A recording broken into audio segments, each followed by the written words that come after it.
ہمارے ایک دوست نے سوال کیا کہ سرکاری نوکری پانے کے لیے کیا رشوت دینا جائز ہے دین کے اندر؟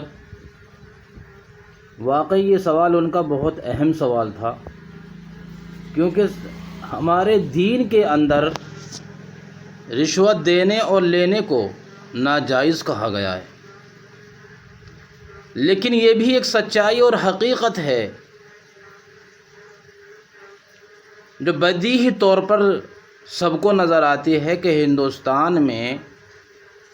کوئی بھی سرکاری نوکری بغیر رشوت کے نہیں حاصل کی جا سکتی۔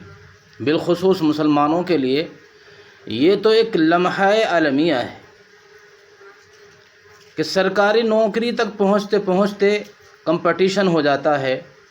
اور مسلمان اس میں پچھڑ جاتا ہے، یا تو وہ اس لائق نہیں ہوتا کہ وہ رشوت اتنی بڑی دے سکے، یا پھر مذہبی بنیاد پر، تعصب کی بنا پر، نفرتوں کی بنا پر سرکاری عہدوں تک اور سرکاری نوکریوں تک مسلمانوں کو نہیں پہنچنے دیا جاتا۔ چنانچہ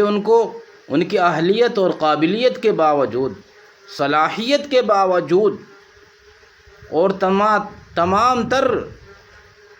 تیاریوں کے باوجود مسلم نوجوانوں کو فیل کر دیا جاتا ہے، ان کو واپس کر دیا جاتا ہے۔ تو اگر کسی کو موقع ملے اور نوکری رشوت کے ذریعے سے وہ مل سکتی ہے تو کیا یہ جائز ہے؟ اس کا جواب یہ ہے کہ ہاں، یہ جائز ہے، اس لیے کہ سرکاری نوکری حاصل کرنا آئینی طور پر بھی ہندوستان میں مسلمانوں کا اس پر حق ہے، کیونکہ اس ملک کے لیے مسلمانوں نے بھی قربانیاں دی ہیں، بلکہ زیادہ ہی دی ہیں۔ تو سرکاری نوکری جو جائز کاموں کے لیے ہو، بالخصوص فوج میں بھرتی کا معاملہ ہو یا پولیس میں بھرتی کا معاملہ ہو یا دیگر عہدوں پر پہنچنے کے مسائل ہوں تو وہاں پر رشوت کے ذریعے سے ہی پہنچا جا سکتا ہے۔ اس لیے میں تو بلکہ یہاں تک اس بات کا قائل ہوں کہ جو ہمارے نوجوان صلاحیتوں کے اور ہمارے وہ نوجوان اہلیتوں اور قابلیتوں سے بھرے ہوئے ہیں، لیکن اگر کمی ہے تو صرف اتنی ہے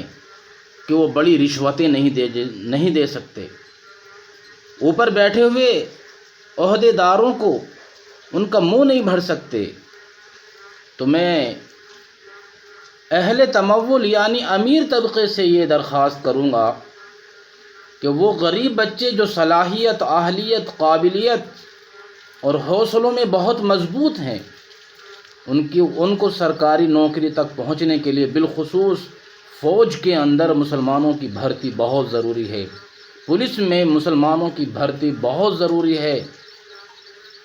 اور اس بات کو زیادہ بتانے کی ضرورت نہیں ہے، سوشل میڈیا پر آپ خود سمجھ سکتے ہیں۔ تو جو غریب بچے وہاں تک پہنچنے کی قابلیت رکھتے ہیں، ان کے پاس ریمارکس ہیں، ان کے پاس رزلٹ ہیں، ان کے پاس اچھے نمبرات ہیں، تو امیر طبقے کو ان کی مدد کرتے ہوئے ان کو سرکاری نوکری کے حصول کے لیے مدد کی جا سکتی ہے، چاہے وہ زکوٰۃ کے ذریعے سے ہو، چاہے وہ مدد امداد کے ذریعے سے ہو، چاہے وہ مدد ہمدردی کی بنیاد پر ہو، کسی بھی موضوع پر آپ اپنے اس غریب بھائی کی، غریب بچے کی مدد کریں۔ اور جو مالدار طبقہ ہے وہ سرکاری نوکریوں تک، خاص کر فوج اور پولیس تک پہنچ سکتا ہے، اور رشوت کے بغیر وہ کامیاب نہیں ہو سکتا۔ تو ہمارا مذہب ایسا بھی نہیں ہے کہ اس کو مجبور کرے کہ تم ایسے کام کے لیے بھی رشوت نہیں دے سکتے۔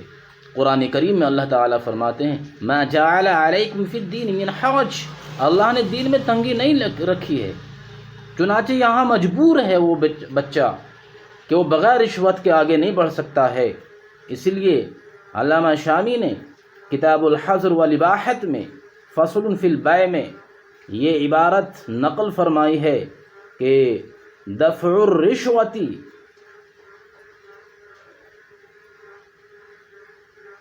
للسلطان الجائر عن نفسه وماله ولاستخراج حق له ليس